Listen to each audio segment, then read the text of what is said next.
Assalamualaikum warahmatullahi wabarakatuh.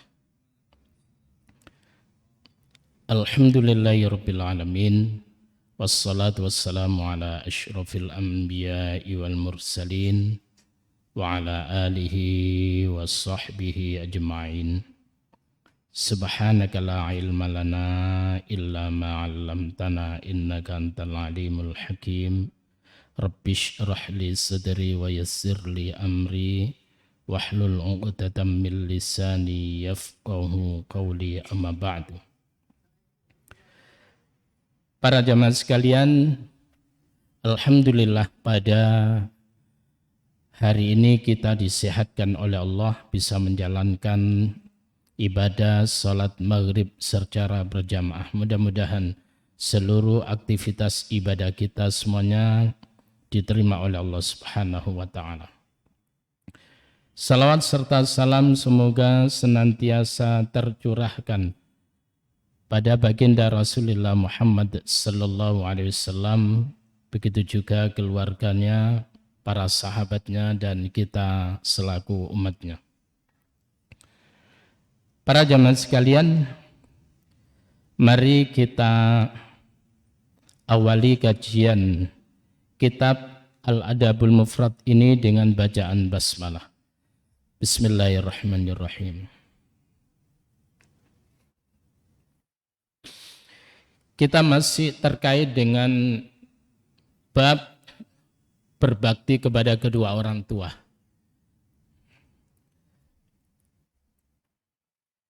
Qala Nabi sallallahu alaihi wasallam, dari Rasulullah sallallahu alaihi wasallam telah bersabda, man barra walidayhi, siapa orang yang berbakti kepada kedua orang tuanya, tuba lahu, maka beruntunglah orang itu, berbahagialah orang itu ketika ia berbakti kepada kedua orang tuanya.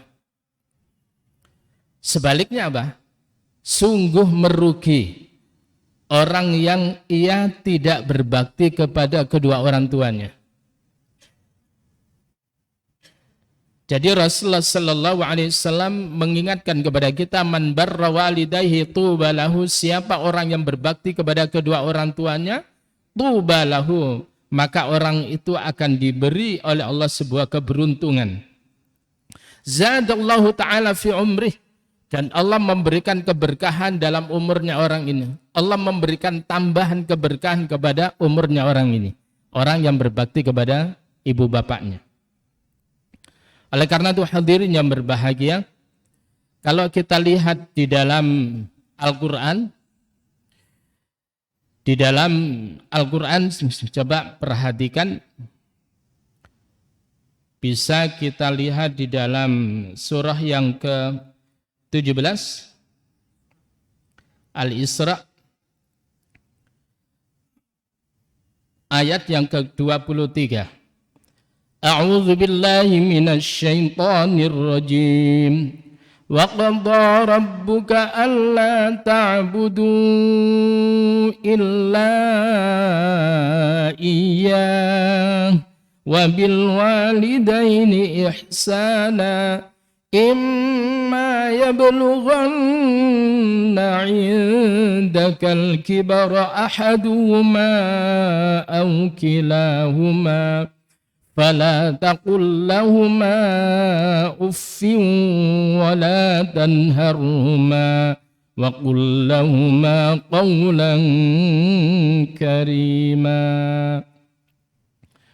وقضى ربك, dan Tuhanmu telah mewajibkan, alla ta'budu, agar supaya kalian tersebut itu tidak menyembah kecuali kepada Allah, illa iyyah, kecuali hanya kepada Allah Subhanahu wa ta'ala.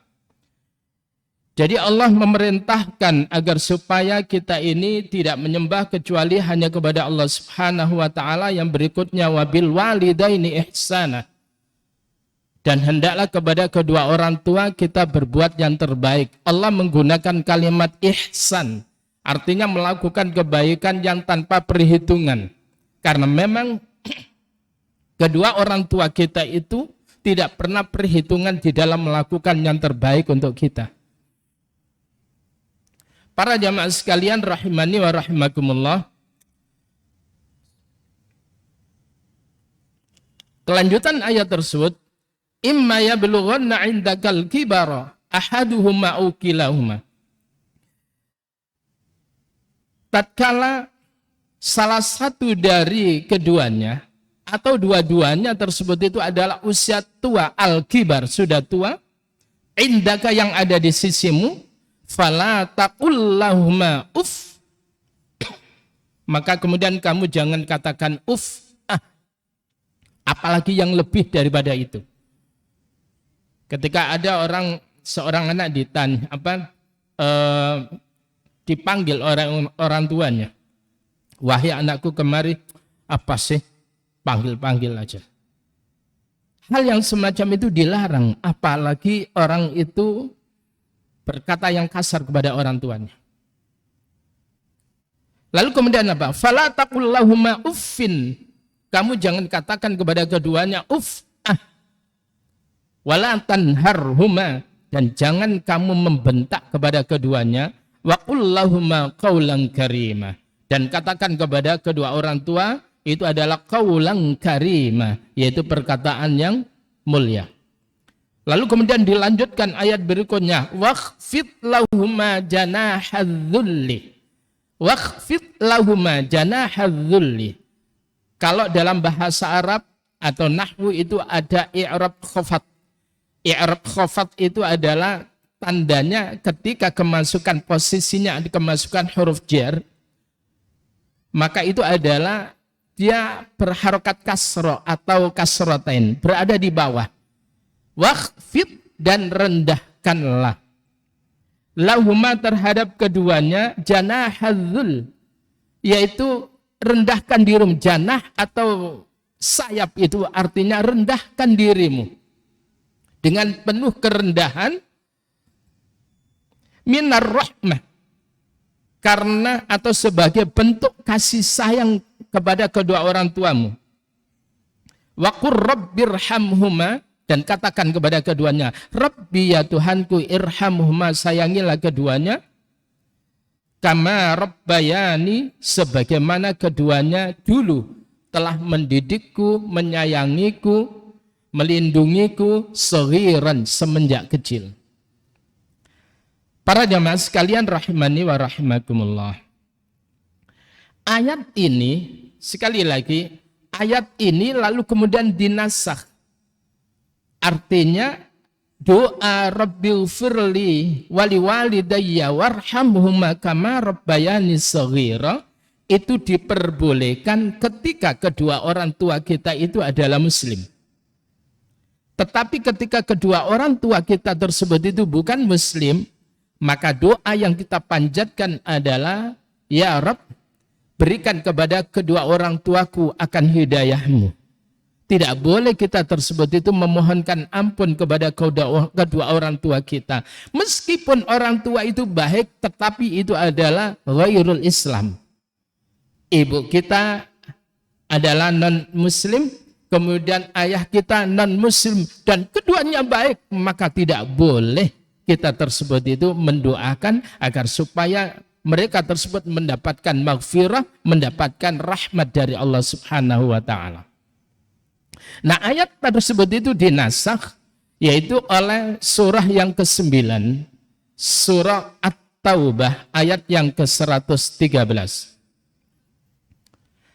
A'udzu billahi minasy syaithanir rajim. Ma kana lin-nabiyyi walladzina amanu an yastaghfiru lil musyrikin walau kanu uli qurba min ba'di ma tabayyana lahum annahum ashabul jahim. Ayat 113 dari surah At-Taubah. Maka nalin nabiyyi, tidak sepatutnya bagi seorang nabi. Ini seorang nabi nih.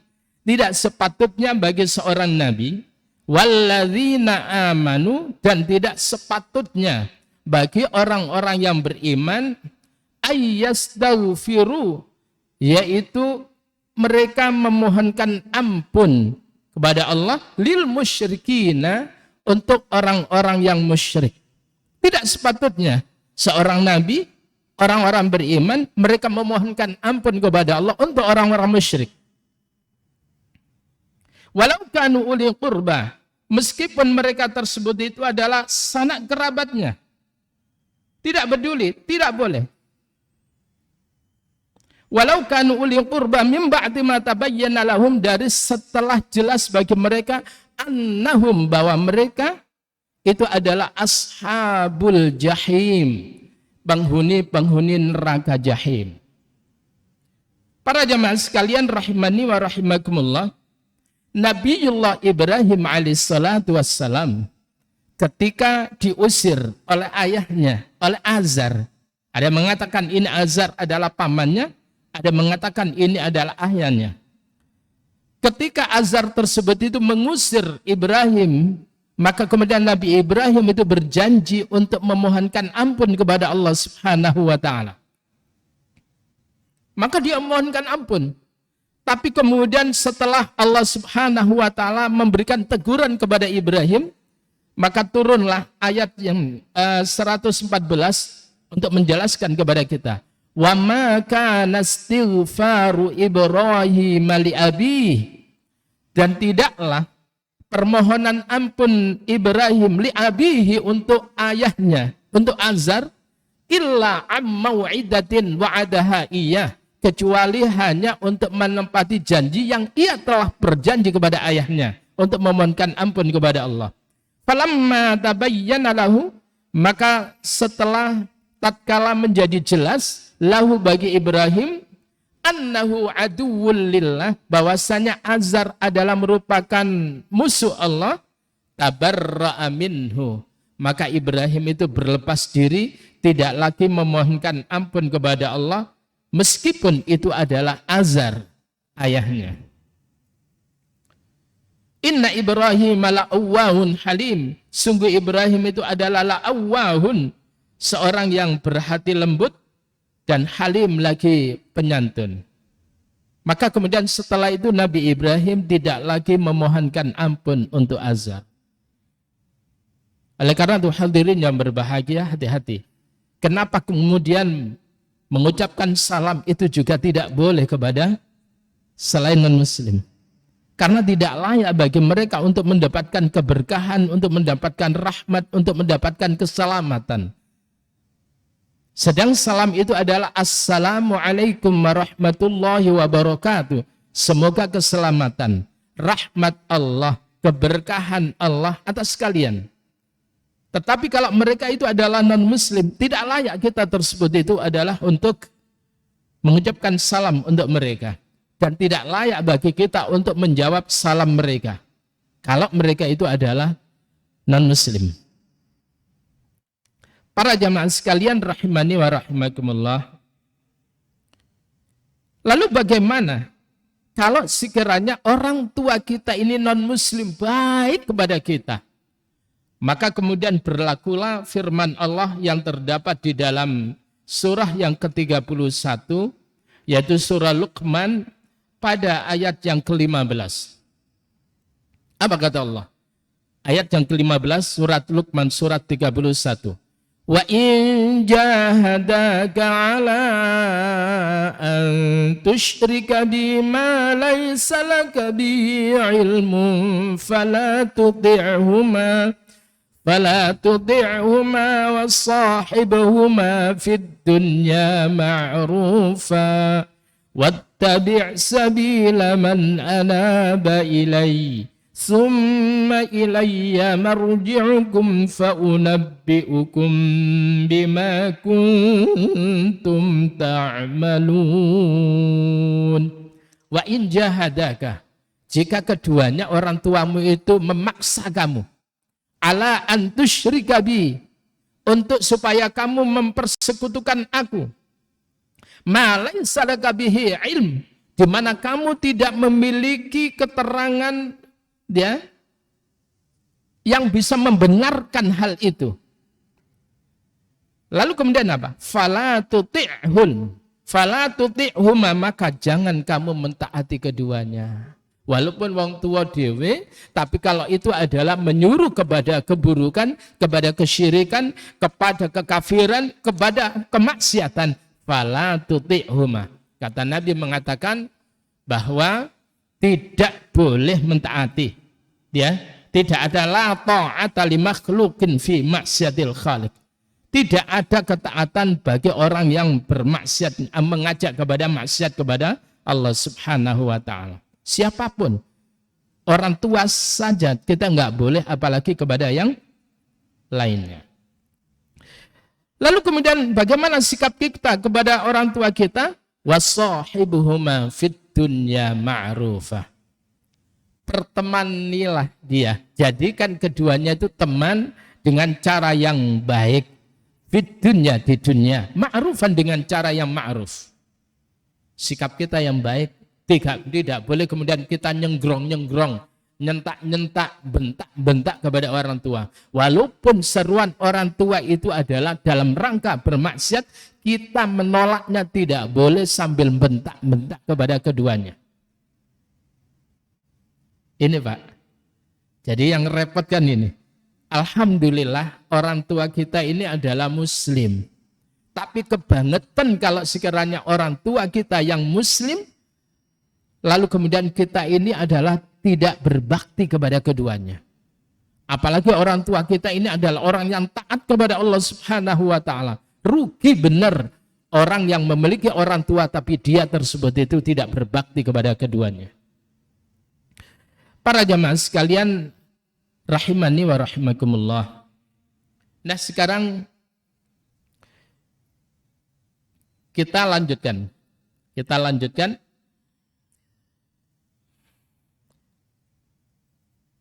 An Sa'ad bin Abi Waqqas, dari Sa'ad bin Abi Waqqas qala.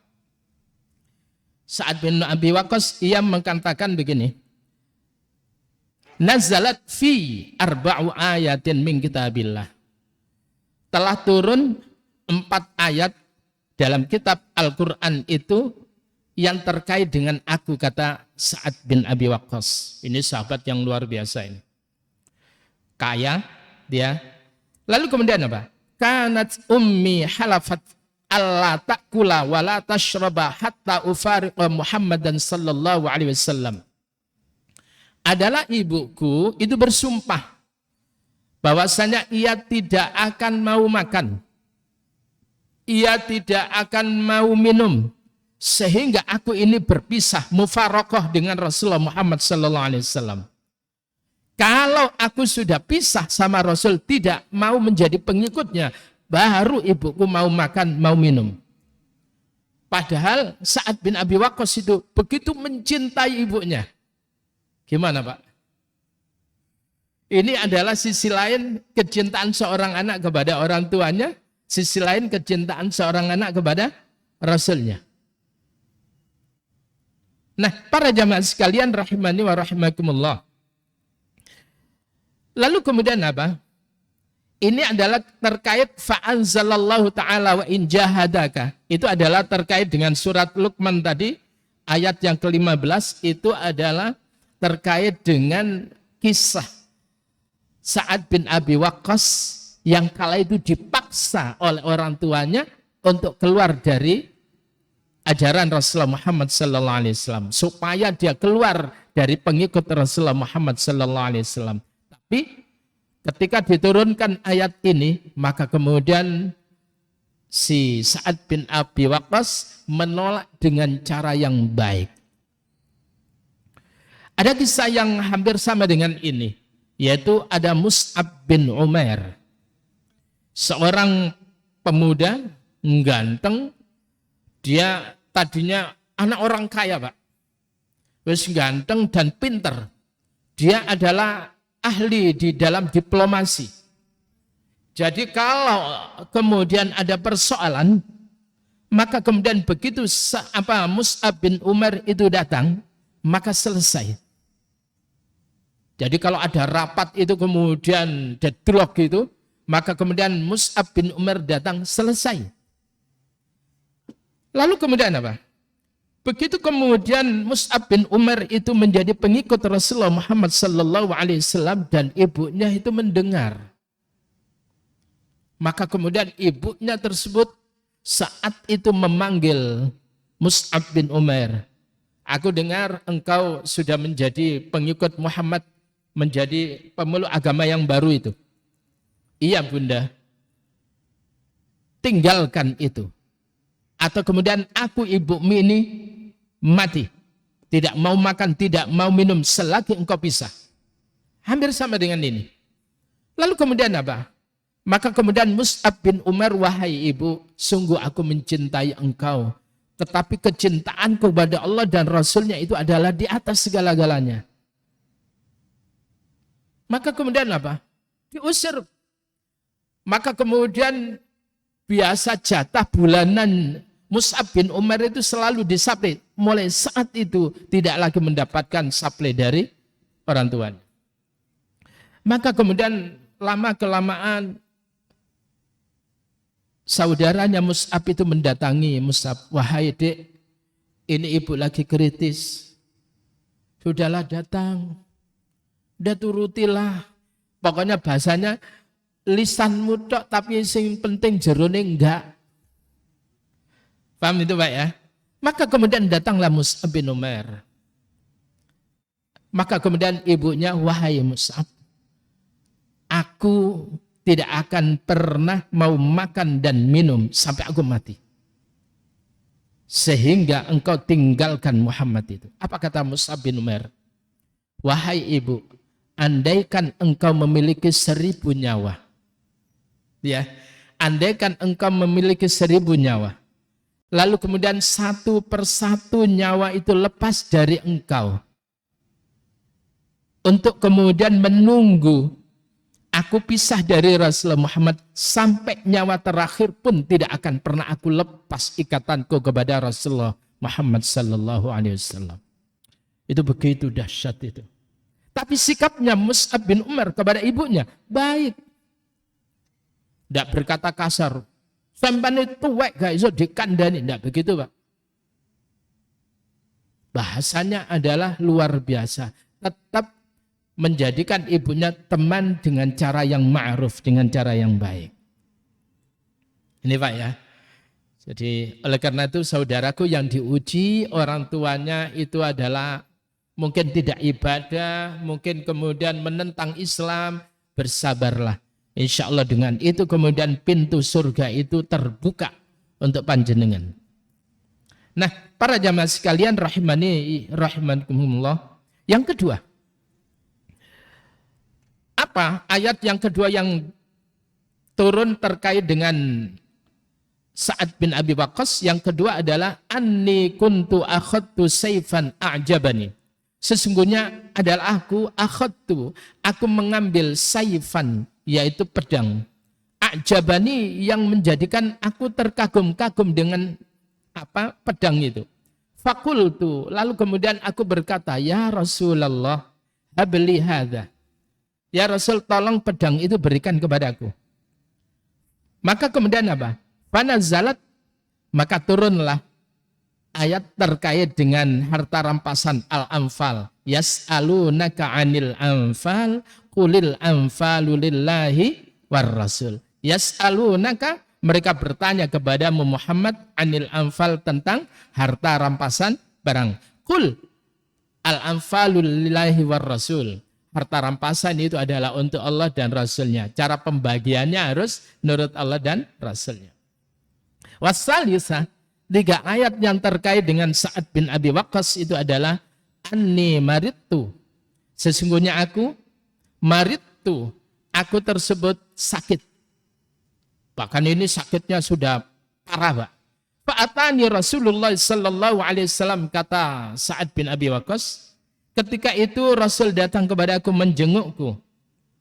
Lalu kemudian faqultu, aku berkata, ya Rasulullah, wahai Rasul Allah, inni uridu an aqsima mali. Sesungguhnya aku menginginkan untuk membagikan hartaku semuanya. Afa'usi bin nisfi, maka boleh enggak ya Rasul, aku berwasiat dengan separuh hartaku. Bagaimana sikap Rasulullah sallallahu alaihi wasallam? Boleh enggak ya Rasul?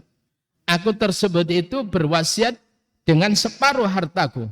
Faqala, maka kemudian Rasulullah Muhammad sallallahu alaihi wasallam mengatakan la, tidak boleh.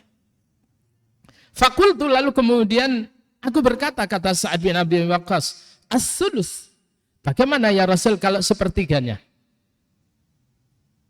Yang 2/3 adalah untuk anakku. Maka kemudian apa? Rasulullah Muhammad sallallahu alaihi wasallam fasakata, ia diam. Ketika Sa'ad bin Abi Waqqas mengatakan, ya Rasul, bagaimana kalau aku berwasiat harta sepertiganya? Maka kemudian fasakata, maka diamlah Rasul. Fakana thulutsu ba'dahu jaizan, maka sepertiga itu setelahnya adalah boleh. Kenapa? As-sulus katsir, sepertiga itu sudah banyak.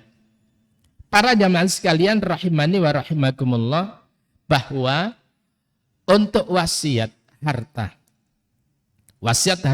yang pertama, wasiat harta itu tidak boleh diberikan kepada ahli waris. Sekali lagi, wasiat harta tidak boleh diberikan kepada ahli waris. Kalau sekiranya wasiat harta itu diberikan di luar ahli waris, itu tidak boleh lebih dari sepertiga. Ini yang harus difahami bersama. Kenapa? Karena meninggalkan ahli waris dalam kondisi kaya, aghunia, itu adalah jauh lebih terhormat daripada mereka tersebut itu menjadi orang yang miskin, yatakaffafunan nas, lalu kemudian mereka itu minta menengadah kepada manusia. Ya, saya minta, saya mohon belas kasihan. Jauh lebih baik ketika kita meninggalkan, yaitu generasi-generasi yang aghunia, yang kaya. Nah ini Pak ya. Nah para jamaah sekalian rahimani wa rahimakumullah. Lalu kemudian ayat yang keempat apa? Warrabi'atu, dan ayat yang keempat itu adalah inni syaribtul khamra. Suatu ketika aku minum khamr ma'aqaumin minal ansar, yaitu bersama dengan kaum minal ansar, dari kaum ansar itu. Para jamaah sekalian rahimani wa rahimakumullah, kala itu adalah belum turun tentang keharaman khamr. Ya, belum turun mengenai keharaman khamr. Jadi para sahabat dulu, apalagi kondisi dingin seperti bulan-bulan ini, apalagi bulan Desember kemarin itu, maka mereka tersebut untuk menghangatkan tubuhnya adalah mereka dengan minum khamr. Maka kemudian apa? Termasuk Sa'ad bin Abi Waqqas, itu adalah minum khamr bersama dengan kaum Ansar. Fadaraba rajulun minhum anfi bilahyi jamal. Maka kemudian karena mabuk, ada seorang laki-laki dari mereka yang memukul, memukul Sa'ad bin Abi Waqqas itu dengan onta itu. Fa'ataitu Nabi sallallahu alaihi wasallam, maka kemudian aku mendatangi Nabi Muhammad sallallahu alaihi wasallam. Kemudian apa?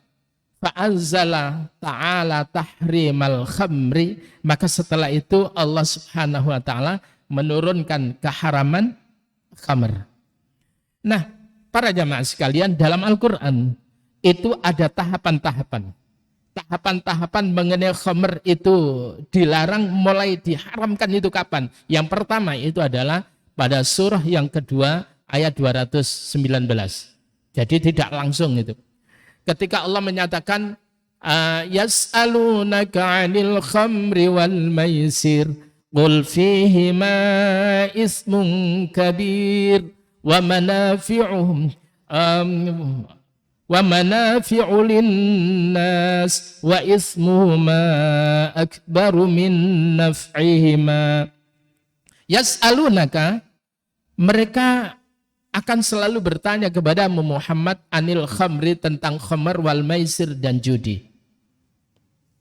Kul, katakan Muhammad, fihima pada keduanya, khamr dan judi.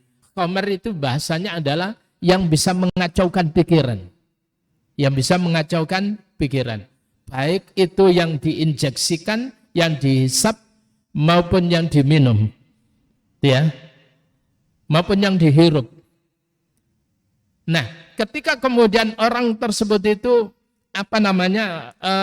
melakukan itu, apa kata Allah? Kul, katakan Muhammad, fihima pada keduanya, khamr dan judi adalah ismun kabirun, dosa besar. Wa manafi'u linnas, memang ada beberapa manfaat untuk manusia. Wa ismuhuma, namun dosa keduanya adalah akbaru, lebih besar, min naf'ihima, dari manfaat keduanya. Lalu kemudian berikutnya adalah dalam surah kelima ayat 90. Al-Maidah ayat 90. Ya ayyuhalladzina amanu innamal khamru wal maisiru wal ansab wal azlamu rijsum min amalis syaitan. Ya ayyuhalladzina amanu, wahai orang-orang beriman, innamal khamru wal maisir, sesungguhnya hanyalah khamr dan judi adalah wal ansab, dan kemudian menyembah berhala, lalu kemudian wal azlam, dan mengundi nasib dengan anak panah adalah rijsun, suatu tindakan yang kotor, min amali syaitan, sebagian dari perbuatan syaitan. Fajtanibuhu la'allakum tuflihun, maka jauhilah olehmu khamr itu la'allakum tuflihun, supaya kalian tersebut itu beruntung. Lalu kemudian ayat ke-91-nya, apa kata Allah? Innama yuridus syaitan, sesungguhnya hanyalah syaitan itu menginginkan ayyuqi'a bainakumul adawah, agar supaya di antara kalian tersebut itu terjadi permusuhan, wal baghdha, saling murka, saling marah, fil khamri, yang terkait dengan urusan khamr wal maisir dan judi. Biasanya kalau sudah khamr itu orang muda emosi, ketendang titik emosi. Lalu kemudian judi pun juga begitu. Kalah itu juga emosi. Menang pun juga akan menjadi persoalan. Jadi kalau orang itu menang dalam judi, itu adalah merupakan awal dari sebuah kerugian yang besar. Para jamaah sekalian rahimani wa rahimakumullah, wa yasuddakum an dzikrillah, khamr dan judi itu akan menghalangi kalian dari mengingat Allah Subhanahu wa taala, wa anis shalah, dan menghalangi seseorang dari salat yang benar. Sehingga kemudian ada salat ngimami al-kafirun. Qul ya ayyuhal kafirun. Mestinya apa? La a'budu ma ta'budun. Tapi lanya hilang. A'budu ma ta'budun. Aku menyembah kepada apa yang kalian sembahkan. Bahaya itu. Itu dialami oleh sahabat kala itu. Maka kemudian apa? Kalimat berikutnya, fahal antum muntahun, maka apakah kalian tersebut itu tidak mau menghentikan? Ketika turun ayat ini bapak-bapak, terutama 90-91 Al-Maidah ini, maka para sahabat yang kala itu punya tandon khomer di gentong-gentong mereka itu, saat itu juga mereka membuangnya. Kalau kita gimana Pak? Ya Rasul, ngentening tek po ya Rasul, nanti aja dulu ya Rasul. Eman-eman mahal ya Rasul. Tapi para sahabat luar biasa, ketaatan mereka kepada Allah dan Rasulnya, maka saat itu dibuang. Sehingga baunya khomer itu di mana-mana. Beda dengan kita. Wong kadang kita ini sholat sudah gedu. Ada orang Islam itu sholat gedu. Suruh meninggalkan riba aja wangel. Sudah berkali-kali mereka mendengarkan tentang haramnya riba. Itu kemudian masih berpikir, lah terus aku nyambut gawe neng di meneh. Seolah-olah hanya di sana itu. Bumi Allah itu Inna ardi wasi'ah, kata Allah.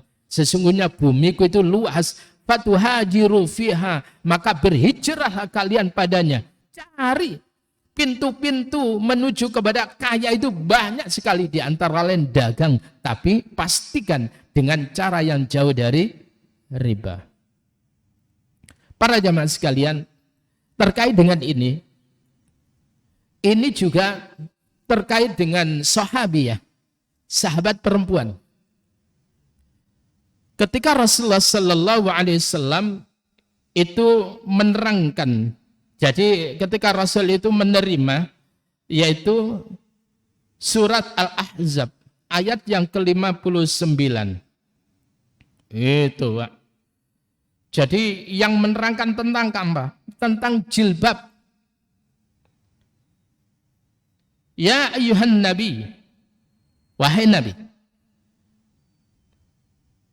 kulli azwajika, katakan kepada istri-istrimu, wa banatika, dan anak-anak perempuanmu, wa nisa'il mu'minin, ayat ke-59, surat yang ke-33, sampun, wa nisa'il mu'minin, dan katakan kepada wanita-wanita orang beriman, yudnina alaihinna min jalabibihin, supaya mereka tersebut itu menjulurkan jilbab mereka menutupi seluruh tubuhnya. Kenapa? Dzalika adna ayyurafna fala yu'dzain, supaya hal itu adalah lebih mudah mereka untuk dikenal. Dengan pakai jilbab, dengan pakai kerudung itu, maka kemudian orang mengenal ini muslim, ini muslimah. Kita kemudian dengan lega mengatakan assalamualaikum. Ya. Yang kedua, fala yu'dzain, sehingga mereka perempuan-perempuan yang menutup jilbab, menutup auratnya dengan jilbabnya itu, fala yu'dzain, maka mereka tersebut itu tidak diganggu kehormatannya. Apa yang terjadi? Begitu sahabat dibacakan ayat ini oleh Rasulullah Sallallahu Alaihi Wasallam, maka kemudian mereka pada lari mencari istrinya masing-masing, mencari anak-anak perempuannya masing-masing. Begitu kemudian di jalan itu kemudian apa? Istri mereka begitu dibacakan. Tadi aku mendengar Rasulullah Sallallahu Alaihi Wasallam membacakan firman Allah dalam surah Al-Ahzab ayat ke-59 ini. Saat itu juga tanpa harus nunggu pulang ke rumah, kainnya yang melilit, yang apa namanya, yang melilit panjang itu dirobek oleh mereka untuk menutupi apa kepalanya, kerudungnya itu. Gak nunggu di rumah, apalagi gak nunggu pergi ke toko dulu, Pak. Saat itu yang bisa dia lakukan untuk menutup auratnya, dia lakukan. Lah, Pak Dewi gimana, Pak? Nah, terkadang kita ini maju mundur. Ambil anaknya ya wedi, ambil bojone ya wedi. Padahal ar-rijalu qawwamuna 'alan nisa. Laki-laki itu punya tanggung jawab untuk meluruskan, menegakkan daripada istrinya itu.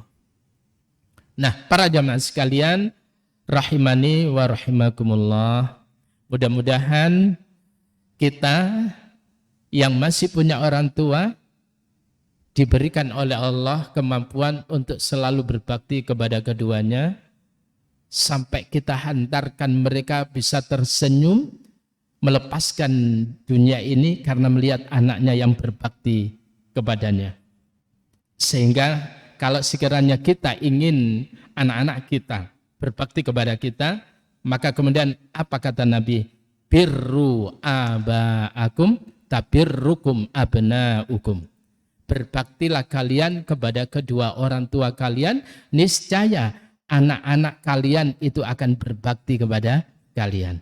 Jadi kalau kita ingin anak-anak kita berbakti kepada kita, maka pastikan kita ini adalah berbakti kepada orang tua kita. Demikian hadirin yang berbahagia, kurang lebihnya mohon maaf, dan mari kita akhiri dengan doa kafaratul majelis. Subhanakallahumma wa bihamdika asyhadu an la ilaha illa anta astaghfiruka wa atubu ilaik. Wassalamualaikum warahmatullahi wabarakatuh.